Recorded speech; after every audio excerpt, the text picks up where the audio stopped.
Hello everyone, in this video I'm going to show you all how I created a bot that can be a replacement for ChatGPT. The name of the bot is InfoGeni, and now I'm going to show you all how at real time it can answer any query I ask by searching the answer over internet and answering accordingly. So let me ask a question like, what is direct preference optimization?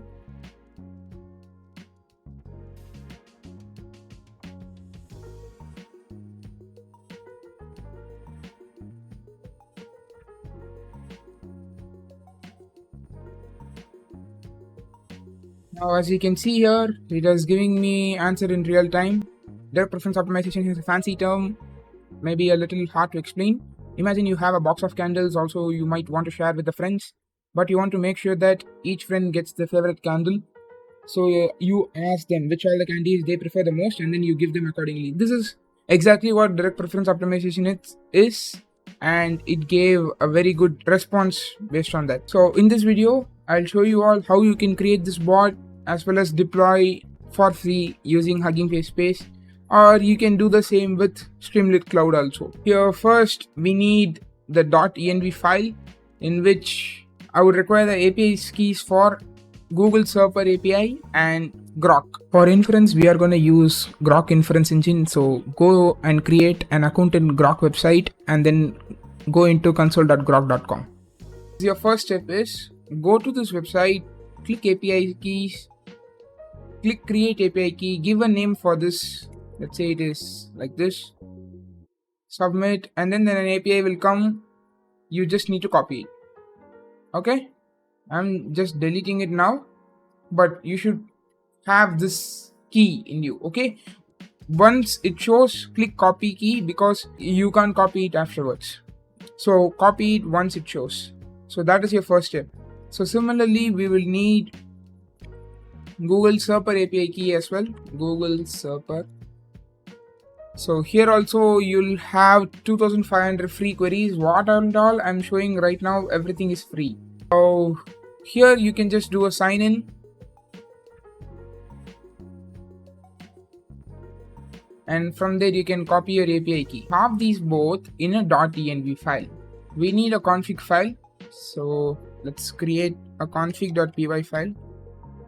So here I'm just saying that you're a great researcher with the context provided, try to understand and give the answer, like that we are saying. And then we are saying that the input variables are context and question. Here we are giving a separator /n. The chunk size would be 10,000 because Groq can process up to 16,000 tokens, and 10,000 chunk size would be around, give or take, 2,000 to 3,000 tokens, and we are not going to generate more than 500 tokens. So you can keep chunk size as 10,000 or even more if you wish to. Okay, and chunk overlap is 1,000. And then we have the embedder. For that I'm using BG base EN v1.5 because it is lightweight. And then for chain type we are using stuff, and once we search we'll take the top 3 result, for which I'm giving the k value to be 3. The next step would be to create the researcher. Requirements.txt will be there. Just do a pip install -r requirements.txt first. Okay, in this we are importing the following. We need the configuration, so from config we are importing everything. To process .env, we need to first find the .env and then load the .env file values. So for this we are calling these two functions. And to chat with Groq, we need chat Groq. So this is an integration with LangChain. And then we have recursive text character splitter to split the characters and make chunks out of it. Retrieval QA chain to create a retrieval QA chain, like it will retrieve the documents, relevant documents, and answer the questions based on that documents. And then we have the prompt template to format the prompts, and unstructured URL loader, because right now when you search through the internet, right, you will get the URL, and to process the contents of the URL you need this unstructured URL loader. And then we have the files vector database and Hugging Face embeddings to generate the embeddings and store in a vector store files. Let's create the researcher. Let me call the API keys first.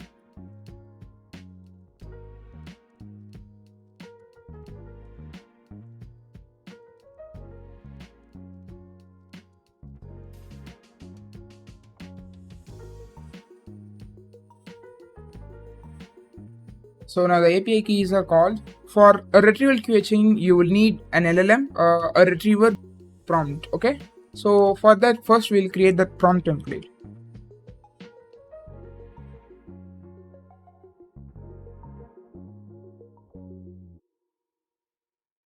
Now the prompt template is completed. The next step would be to create another instance of text splitter and Hugging Face embeddings.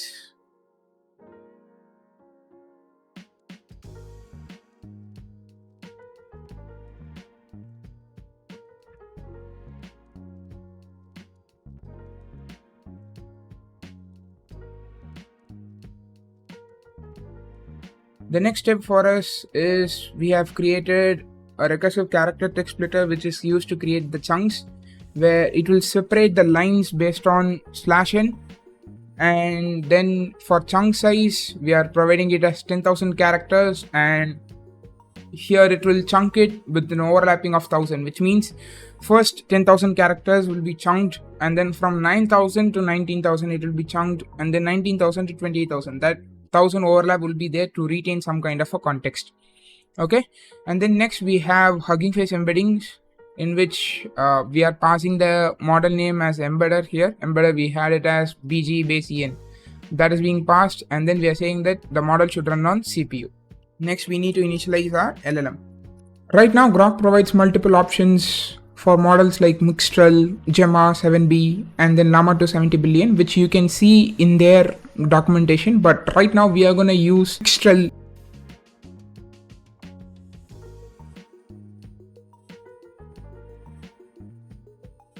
Now our initialization is done.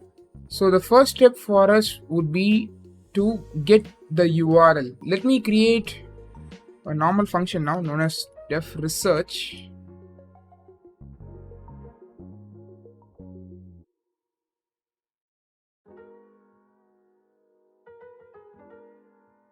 So now we need to create a function on a search articles which will search the relevant articles to a given user query based on the Surper API. So we need to now create a function which will call the Surper API.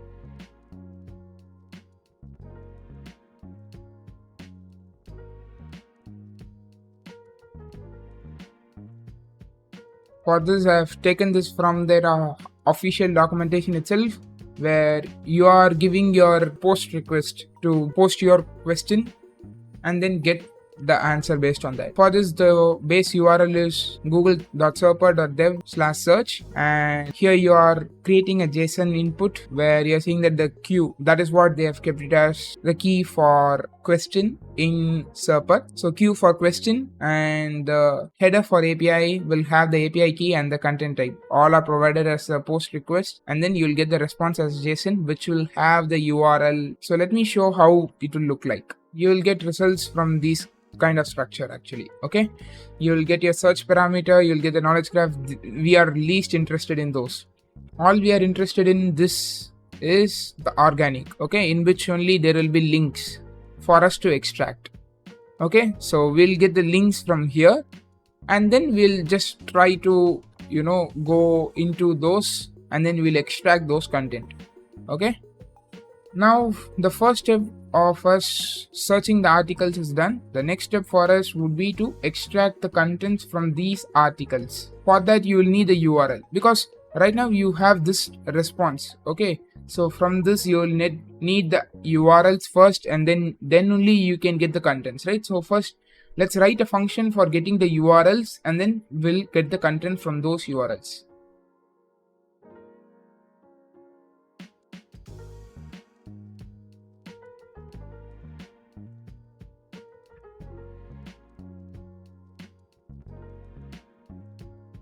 So for this, first we'll get the initialization of URLs list, and we'll see if there is an answer directly, for which they would have given a key known as answer box.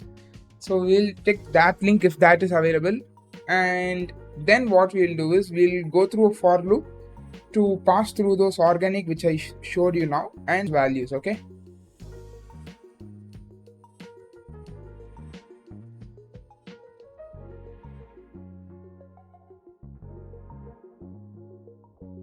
If there is an answer, the URL will be passed into the URLs at the top, and if it is not, it will pass. Okay, but one URL is not enough for us, so we'll take some other answers as well.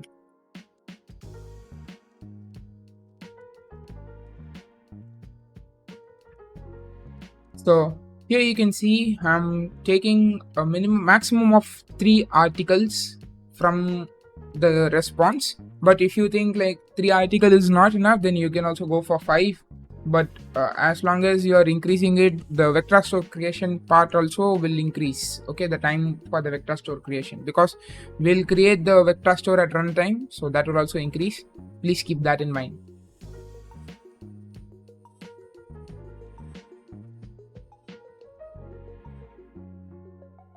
So now we are done with the URLs function, where we'll get the URLs from the Serper API's response. The next step for us would be to get the contents from these URL, and for that we'll use this unstructured URL loader.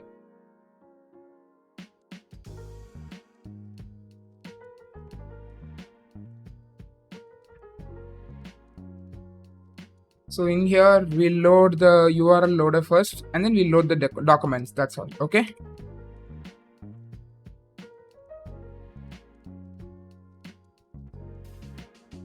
So now the first step of us is completed, getting the relevant documents and creating a document list out of it. The first step is completed. The next step for us would be to create the vector store. So now let's create the files vector store.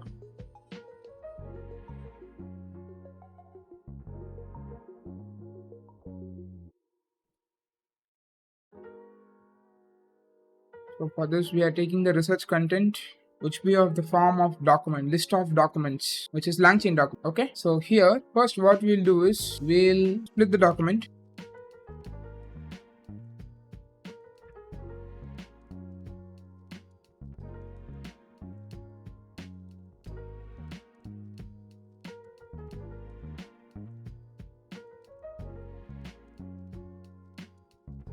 Okay, so now this is done. The next step for us would be to create the answerer, like the question answerer, right? So for that, what we are going to do is we'll have a function known as research given query. Okay, we'll wrap all of those in that, where we'll provide the query of user and then the research content. Both will be provided. So let's create that function.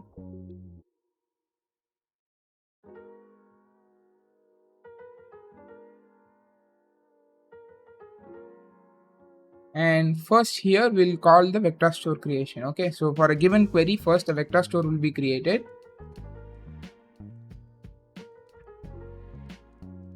Next we'll call the LLM. Okay, for this we'll use the retrieval QA chain, where we'll pass the LLM, and then we'll also pass the chain type retriever, search keyword arguments for the retriever, and then source documents, and then the chain type keyword arguments. All these parameters will be passed.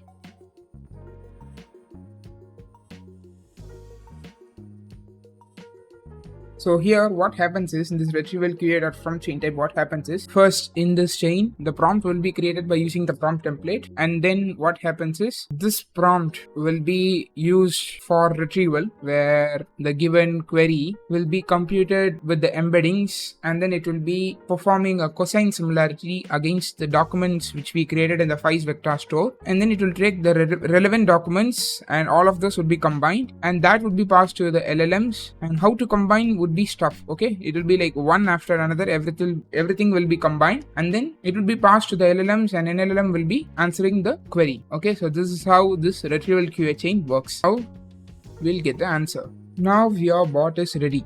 Okay, this is the bot, and we created it around in under 100 lines. Now we'll create this Streamlit application. Yeah, this is some of my old code which I have like made some slight changes to make adaptable for this app. Okay, so here we are calling the researcher from this researcher file, and then we are also loading the env. So next we are setting the page to be white, and session state is set to be clicked. Since the researcher is never gonna change, we are caching the resource. If the session state is clicked, which is always, we'll create the header and then subheader, which will give the description, and we'll maintain some session state so that it will be a chat UI. You saw that chat UI, right? So for that, we'll need the messages being stored, and apprentice is our assistant, which is InfoGeni, and user is the user. And here we are creating an expander which will have all of those chat box combined into a single container, which can be expanded or collapsed as at user's will. Okay, so here the research query, once it is provided, it will go into the research function, and we know what happens in there, right? So that output would be passed into the apprentice state, and the user input will be passed into user. So if the apprentice has replied, we'll go into display conversation. Okay, so let's run this.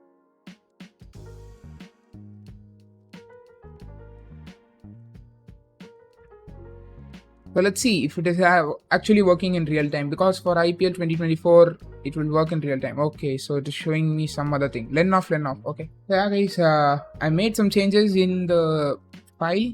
Okay, it is like not big changes and all. Like I have just reordered it. There were some problems in the function call as well as the URLs getting function, and I have made those. Okay, so I have asked what is trending in IPL 2024, and it is said that SRH has signed the new jersey or unveiled the new jersey, which happened 2 days before, and it is saying like Pat Cummins, Jathwit Subramaniam, everything has happened recently. It's like more focusing on SRS right now. So let me ask some other question. What happened in the India versus England 2024 test series? These are just to check what happens in real time. So what I'm gonna do is I'm gonna copy the same and put it in ChatGPT. Like now we are testing our model or our framework against ChatGPT. Okay. See ya. As my last update is in January 2022, I can't say anything. But here our model says that it is a 5-match series and India won 4-1. Like it happened yesterday. Okay. And it is saying like in England won the first match, but India came back strong by winning the next 3 matches. It is very accurate. Okay, this is how it happened. And the final match we won by innings and 64 runs. This is like the best summary you can get for this series which happened recently. And now we are going to check about its coding knowledge also. Okay, so let me ask this. How to create a random forest classifier. Explain with code. Okay, so let me put the same in ChatGPT. What it is doing in here? Oh, okay. It is going section by section and it is explaining. I'll say I think ChatGPT wins in this specific context, I guess, because our model, yeah, like I wouldn't say this is bad, because you can see here, like here everything is generated together. Okay, what they did was, this model, what it did was, it is generating like, okay, first import your libraries, then you do split, and then you can do a train test split, and then go for random forest classifier, and then make predictions. This is what even here is done, right? So I'll say like this is both equal. It's pretty good, guys, because now you can see like this is free. Okay, like you need not pay for anyone. Like this is for ChatGPT or something, because for ChatGPT to work at real time or like for recent update and all, you need to pay some kind of dollars and all, but this is free. And now I'm gonna show you all how you can deploy this. Okay, so for this you can go into Hugging Face Spaces, click Spaces and click Create New Space. I'm creating it as dummy researcher because I have already created my own. You can put your license if you wish to. For example, if you think like I'm creating a super project, I don't want anyone to use it, click some probably CC by NC or something like that. Okay, like they shouldn't use this. Or you can also be somewhat like flexible and say like, okay, this is MIT, you can use whatever you want. Or go for Apache, that is like more like everyone will use Apache. And for this we are going to use Streamlit, and for this 16 GB CPU is very much enough. Like you can just click that, And if you want everyone to use it, click it as public, or if you want you to have this, click it as private. Right now I'm keeping it as private. Okay, click create space, and it is saying this is not useful. Okay, dummy researcher, you should not have space, it seems. Okay, so now what you need to do is you need to copy this function git clone Hugging Face spaces. Okay, so just copy this, go into your VS Code.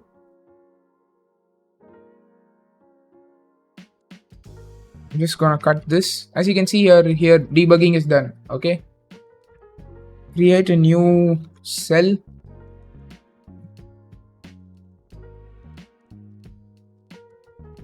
Paste this, enter. So what you need to do is copy all these files, okay, including your .env file. Copy all these files into the dummy researcher.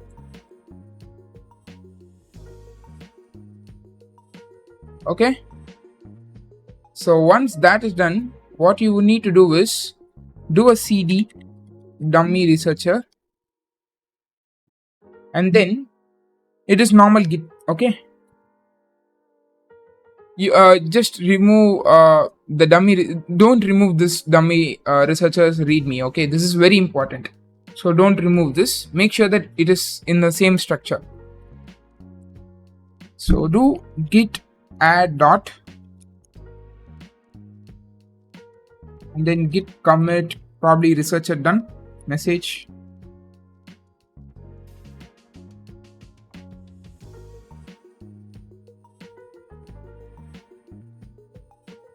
As you can see here, it is committed. Then we'll do git push.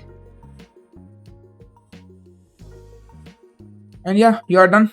Now what you need to do is go into the Hugging Face space itself, and there will be some problem in here. Okay, if there is a problem, it will be shown in this. Okay, like right now it is starting and it will build a container. So let's do a time lapse here because it will take some time. Yeah, actually what happened is I think I have already created once, right? So it has cached all of those files. Okay, I think that's what has happened. That's why I didn't get any log, but you will get logs. Okay, like installation logs, you will get it. So here it is deployed, and let me ask, what is direct preference optimization? Let's see.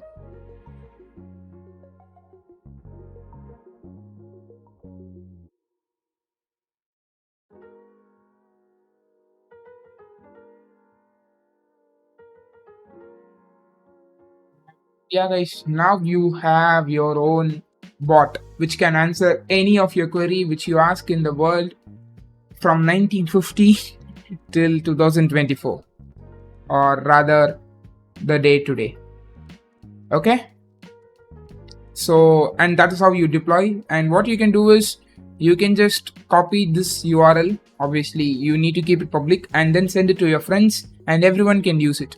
Okay, so in this video we all saw how we can create a bot with the help of Groq Inference Engine, which is so powerful, and we saw, right, it is happening at real time, and that can be a competitor to ChatGPT. At least I feel that it is a good competitor to ChatGPT, considering that it doesn't have update at every day. Okay, so yeah guys, I hope you all enjoyed this video. If you all enjoyed this video, please hit the like button and share this video with your friends. I'll see you all in the next video guys. Until then, cheers.